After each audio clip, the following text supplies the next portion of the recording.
Welcome back to Unmute Yourself. I'm your host, Jennifer Carter. This podcast is about lifting the curtain on leadership, purpose, and the real stories behind women who dared to do things differently. We'll talk about how they found their path, the struggles they faced along the way, and how they built something that truly matters. Now, these are normal people doing extraordinary things, and I want you to know you are extraordinary too. For today's conversation, I am especially honored to welcome Jen Cardenas Hempel. And Jen is the executive director of Austin Clubhouse, a nonprofit that creates a supportive community for adults living with mental health conditions. And I've had the privilege of serving alongside her as a board member for many, many years now. And I've seen firsthand the passion, creativity, and determination she brings to her leadership. Jen's journey is about finding purpose, building connections, and creating a place where people can thrive in both work and life. So, Jen, thank you so much for joining me today. Thank you so much for having me, Jennifer. It's such a pleasure to be here. I adore you. And I've been anxious to have you on since season 1. As soon as I knew we were doing this podcast, I was like, we need Jen Cardenas Hempel on this. So let's just start at the beginning. What led you to Austin Clubhouse and your work in mental health and for the community? Sure. So I actually come from a very small town in Southwest Texas, and mental health really isn't talked about fully. And when I thought about, okay, what do I want to be when I grow up? I'd always had a passion for music. And interestingly enough, I had a passion just for people, connecting with people, building relationships, getting to know folks, asking the questions. I ended up going to University of North Texas College of Music because I thought, well, I would like to be a music teacher. And a year into that, I quickly realized that it wasn't for me. And this is something that I had pursued since I was 10 years old, right? I play the viola. I don't know if you knew that. I didn't know that. Yeah, I'm yeah, impressed. yeah. Not an easy instrument. Not That's an easy instrument. that's right. And when you think of music, right, and especially in an orchestra, the viola is often mistaken for a violin or something like that, right? We all know that the violin is more so, the group that carries the melody. They're the vocalists of the group, if you will. And the viola is more steady, rhythmic, kind of holding the meat together, the foundation, the anchor, along with, the cello and the bass, etc. So that really explains, I think, who I am as an individual. And I can see why that's something that I wanted to pursue. But in that first year, of being an undergrad, uh, I realized this isn't for me. I was having trouble finding community in that space. There was a lot of competition, as you will, in a very competitive music school. And I struggled. And that was the first time that I realized that I was going through a mental health challenge myself. And so, as you can imagine, being from a small town where your family worked really hard to get you there, first generation college student, lots of sacrifices were made. I got there and then realized this isn't what I want to do. So you can imagine the disappointment that I had in myself. And I quickly turned to my community. I had, lots of new friends that I had made outside of the music school who really at that time lifted me up. And of course, I'm very close with my family, and they were present the entire time, even though we were far away. And as I was struggling with my own mental health, I went undecided for a semester and started to explore different programs at the university and quickly found psychology and decided that that's the path that I wanted to take as I was working on my own mental health. And so, I graduated was so thankful for all of the support that I had received, like I said, from a few really close friends and my family back home, and always knew that I wanted to support other individuals that might have had similar challenges. Um, and I, as I mentioned, I'm, really close with my family, and my school was about an 8-hour drive away from my hometown. And my mom convinced me to move a little bit closer. And I remember telling her, I said, the closest I'll go is San Antonio. And so I did just that. I said, okay, I would like to go down the clinical path and maybe, work as a licensed chemical dependency counselor or a mental health therapist of some sort, still on that mental health track. And I said, okay, well, I've got to save up some money first and get some experience. Moved to San Antonio, started looking around. I knew that I wanted to work in nonprofit and work, in mental health. And I had come across this listing back in the day when you looked on Craigslist for job Oh, openings. I remember. I do remember. Yes. Yeah, and I see this thing called Clubhouse. Say, wow, I've never heard of this, and I studied in psychology, and we studied various approaches to mental health, right? Mostly clinical. Well, when I saw Clubhouse, I saw that it was non-clinical, and I thought to myself, well, what does that mean? And so I decided to apply, and they reached out and said, we'd love to have you in for a tour and an interview.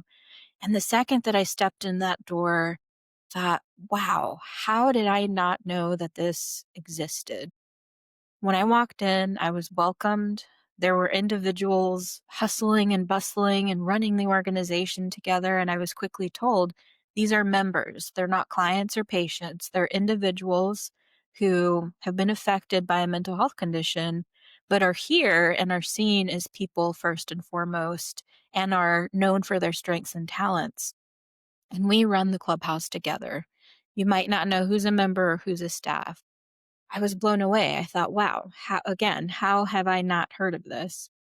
So, went through my interview, and to my surprise, rather than just having, a hiring manager or, a supervisor sit down with me and interview me, it was a cohort. It was a group of members and staff who sat down to get to know me and to see, why I was interested in the position. So quickly I thought to myself, I this is where I need to be. This is something that I need to explore further. And we think we know all the answers and we know where we want to go in life and in our career, but as I've learned this far, oftentimes we're stopped in our tracks and we realize, nope, you might be going in a different direction. And little did I know at that time that's exactly what was happening. So, what was supposed to be a year-long experience turned into now over 15 years of being in the clubhouse model. And it all began with that sense of feeling welcome and really being able to work alongside people in which we were focusing not on limitations or diagnoses or things that they were told they couldn't do, but rather strengths and talents and things that they could do. So, as you can see, there were a lot of parallels from my personal experience with mental health challenges and with the individuals that I was working alongside. So that's where it all began, and that's how I found myself in Clubhouse. I really appreciate that. There's something you're talking about, finding yourself and finding your community. I'm curious if you ever faced a stigma for your own mental health challenges, and what do you see on the day to day of people with a mental health diagnosis and tackling those stigmas? Absolutely. Unfortunately, stigma is alive, it's real. I think we've come a long way, but it still exists.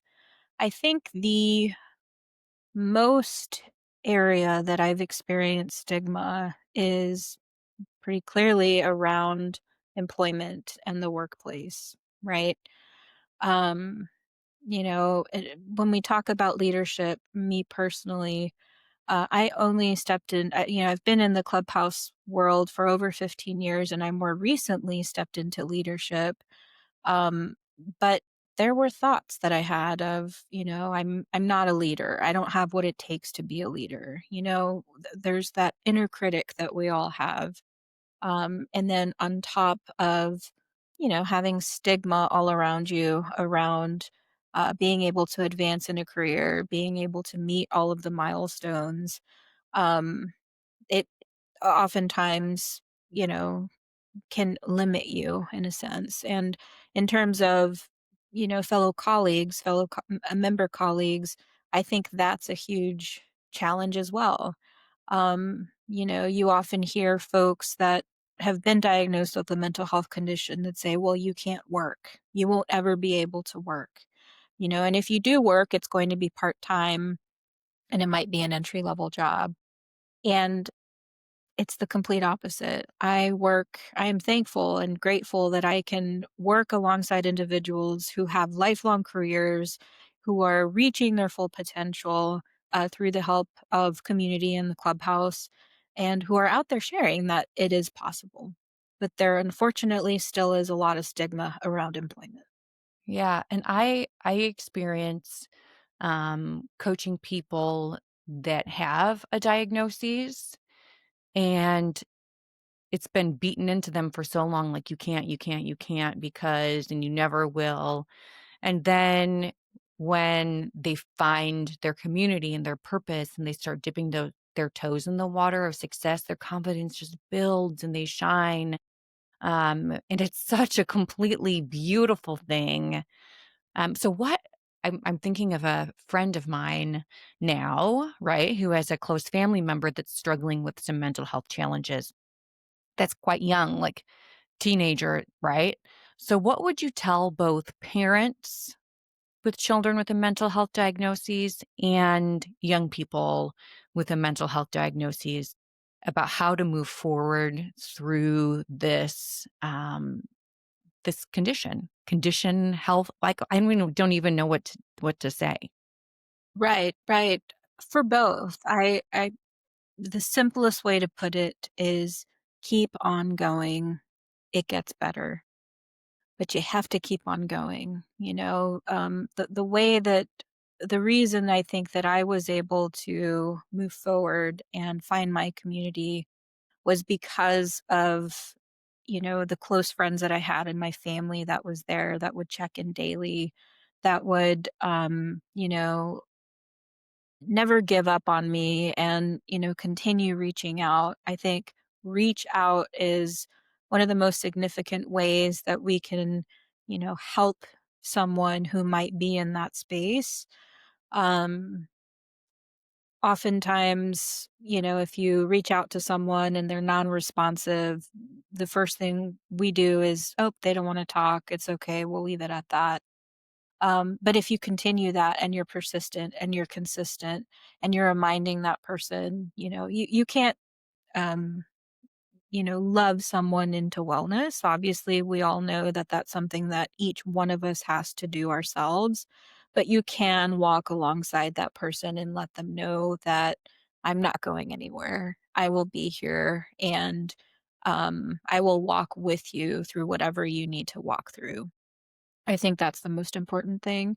Additionally is, finding community, Clubhouse, for example. A family member who has not had mental health challenges might not know exactly what it feels like for their child or for their loved one to go through what they're going through. But one of the best things that you could do as an advocate is maybe do some research and find other opportunities for that person to connect with others who have similar experiences. Because that family member might not be able to share it the way that they don't have lived experience, but there are other people that have lived experience that can offer that peer support. Thank you for that. You have so much wisdom around this, and I would say, you're absolutely an expert in this field, and I love watching your expertise come into play as you lead the Austin Clubhouse. So, how has your leadership journey evolved since taking the role of executive director? That's a really good question. Um, to be honest, Jennifer, you know, in all of my years of, being in this community and working alongside, folks who have had similar challenges, I've never really seen myself as a leader. I just encouraged people. I made sure people felt seen. I lifted people up. I made sure that if I saw a strength or talent in someone, that I would shine a light on it.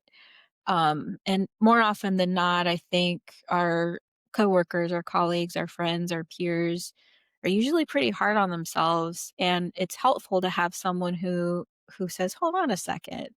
You're doing this in a great way. Let's highlight that. How can you, use that strength to help move our community forward?"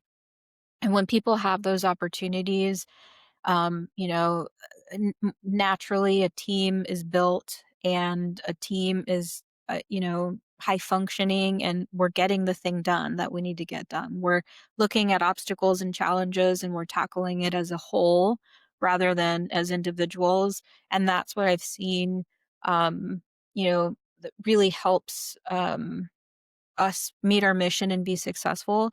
And to me, I think that's what leadership is and always will be, is, seeing the best in people, encouraging them, and then having them utilize that strength to help meet our mission. And so back then and even now, that's still the same approach that I take. Only now, stepping into this role, um, the term leader is put on you, and in that moment it's like, well, do I have what it takes? What is a leader supposed to look like? What am Yeah. I supposed to change? Am I supposed to dress differently? Am I supposed to compose myself differently? I think those were all thoughts that I had when I first moved into the role. Right. It feels like figuring out what that looks like for you and however that shows up. So you've been executive director for 2 years now, is that right? Or is it 3? 2 Time years. flies. I know, time. Time flies. Well, and it's an interesting time leading a nonprofit, right? Especially, funding and yeah, post COVID. So what have been some of the biggest challenges that you have faced leading a nonprofit centered on mental health, and how have you navigated those? One of the, I think, not necessarily a challenge, but more so an area of focus, right? To make positive change is, being able to share where the clubhouse as an organization fits in the mental health landscape. Um, you know, you go out somewhere and someone says, what do you do? What for a living?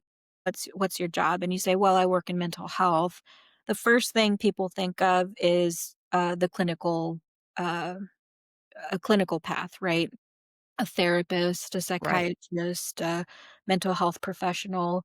And very seldomly do people realize that there are non clinical supports that are just as important as the clinical side.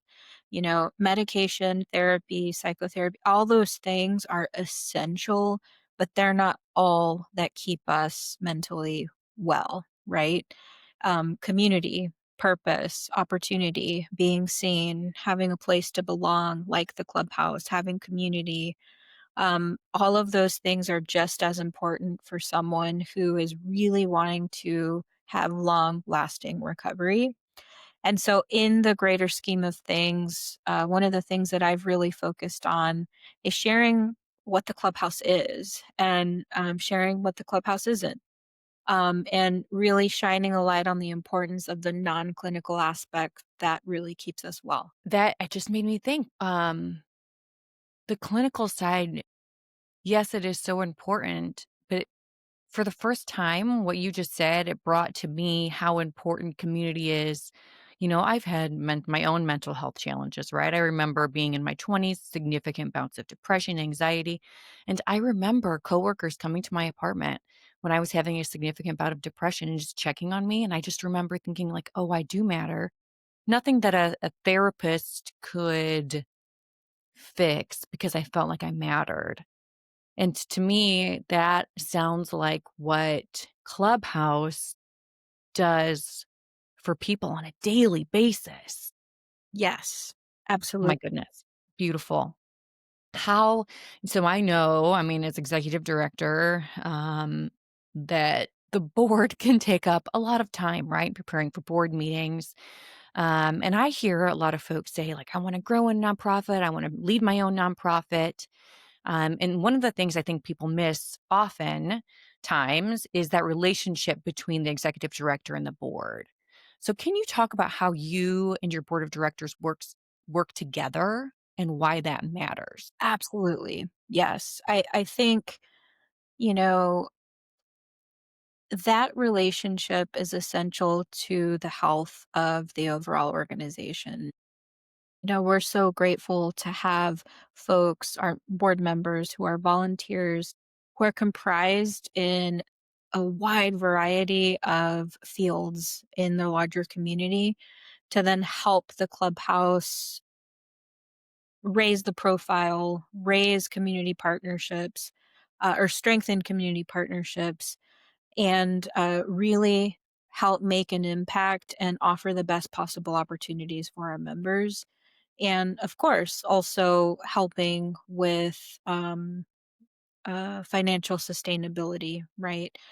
In the day to day, oftentimes we're in the minor details, but there's also the other side of the coin that you know eh, that is just as important, which is strategy and the relationship between board members and myself. Is a lot of that is strategy, and one of my favorite parts of it is dreaming big, thinking big. What can we accomplish? How can we meet the needs of every individual in Central Texas to be able to, number one, know that the clubhouse exists, and number two, offer them the best possible opportunities.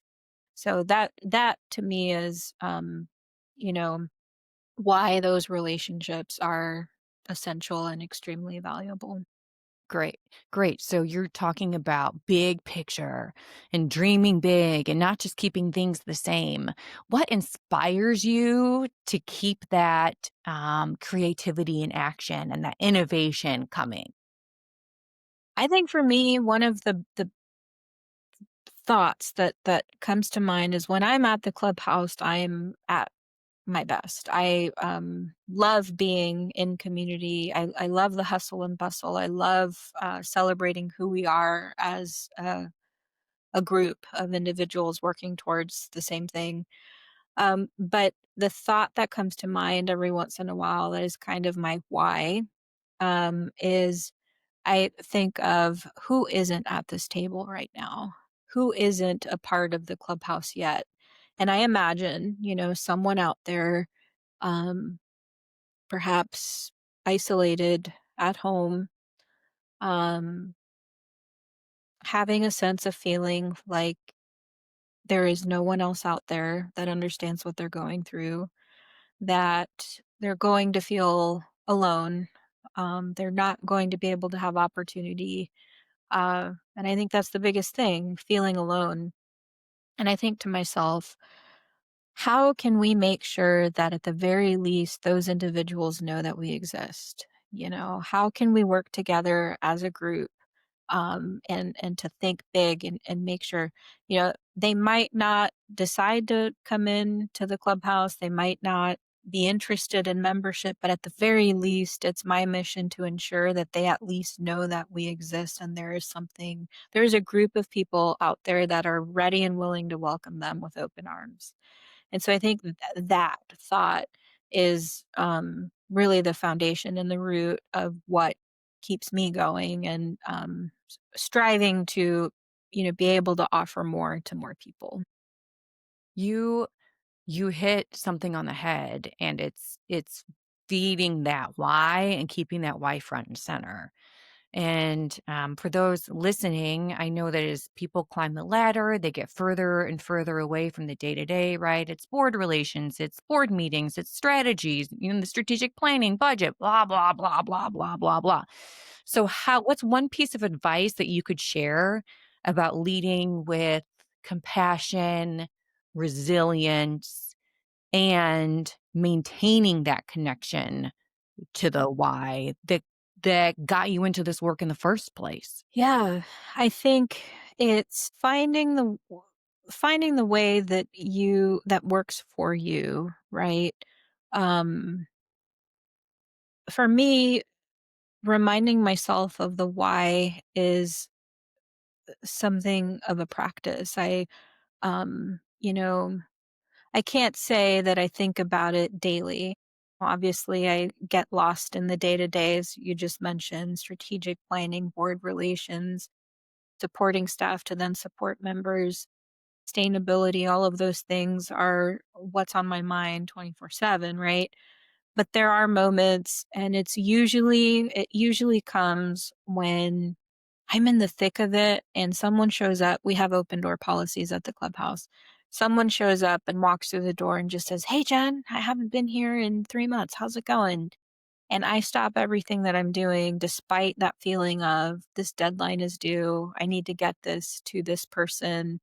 And I stop and I remind myself that if someone is present and there and wanting connection, I stop what I'm doing and I remind myself in the moment, what is your why? What is more important right now? And it's always that person that wants to be seen. And so, for me, it's uh, being intentional about the work that you're doing during the day, looking for signs. For me, I will also have moments where, am I doing a good job? Am I, doing the best possible job that I can to ensure that our community is getting the opportunity that they need? And oftentimes it's right in front of me. Folks will come in and say, if I didn't have the clubhouse, I wouldn't be here, and listening for those moments. So I think reminding yourself of the why, obviously not on a daily basis, it doesn't always happen that way, but being intentional about it. Um, Always putting people first um, before anything else. And I think really realizing that you owe it to yourself to have inner reflection and taking a pause, to take a step back. And, you know, obviously we talk about self care and unplugging and things like that. But that's essential as well, I think, in all of this is, you know, taking that time to really, I don't know, Jen, how would you say clearing all of the noise, stepping back, and it's a practice, right? I Right. it's something that you have to practice. It's being You just described to me being present. Yes. Yes, being present to the flipping fantastic things that are happening around you, especially in such a high level leadership role. You're not going to see big movement on big projects every single day. It's the little things. It's the smiles on people's faces and when they realize they can do it and when they get an interview and when they show up for the first time after 3 months and they say hi. It's those are the things that you are having an impact on. Yes. And yeah, oh my gosh. Ah, I'm getting goosebumps, Jen. So, I could talk to you forever, but time is flying. So we are going to go ahead and close. I've a few quick fire questions for you. Sure. Okay. So just answer the first thing that comes to your mind. All right. Number one, what's a bold idea you've had recently that scares you just enough to try it? I know this is a good one. Oh, that's a tough one. A bold idea that scares me enough to try it. In terms of Clubhouse or just in general? Whatever, whatever. First thing that comes to your mind. I think exploring the idea of multiple locations for the Austin Clubhouse, Ooh, just growing, in the space that we're in. love that too.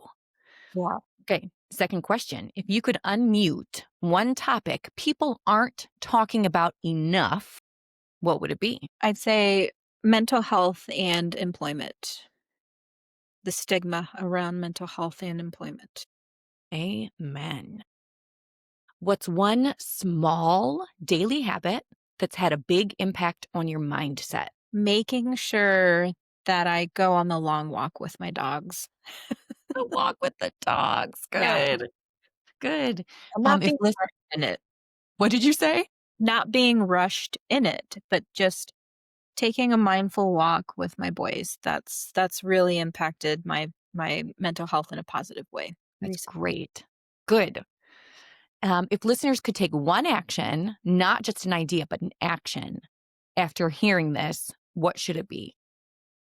Well, I'm biased, right? So visit austinclubhouse.org, sign up for our newsletter, learn more about the ways of getting involved, um, and talk about mental health with your friends, your family, coworkers.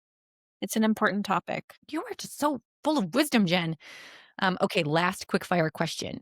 What's one word that captures who you're becoming right now? Not good at these fire questions, Jennifer. Yes, you're doing great. Jen, whatever you're like putting out, I'm like moved to tears and my heart is warm. So you're doing something right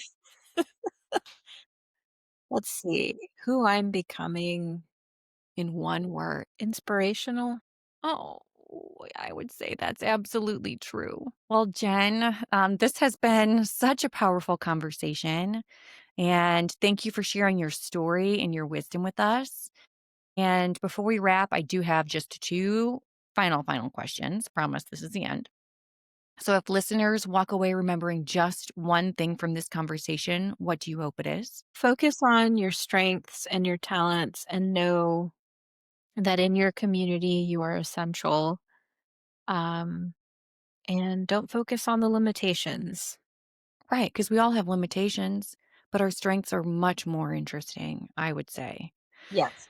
Yes. And on a more personal note, what has it meant for you to share your story here on Unmute Yourself today? Well, it's in a sense, I am glad to have been able to share my journey thus far, and hopefully, it speaks to others who might have similar journeys.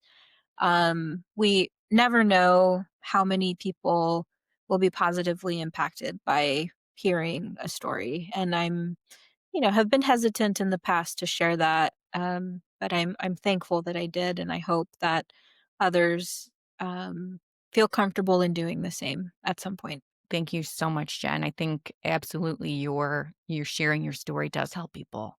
And that's why I do this podcast because we learn from one another. So you did mention go to the website. What was that? www.austinclubhouse.org. That's right. Perfect. Okay, so Jen, thank you again for sharing your story and your wisdom with us today. And to everyone listening, thank you for tuning in to Unmute Yourself. If today's conversation inspired you, please share this episode, subscribe, like, follow, and stay tuned for more stories of leaders creating work that truly fits and matters. And until next time, unmute yourself and step into the story only you can tell.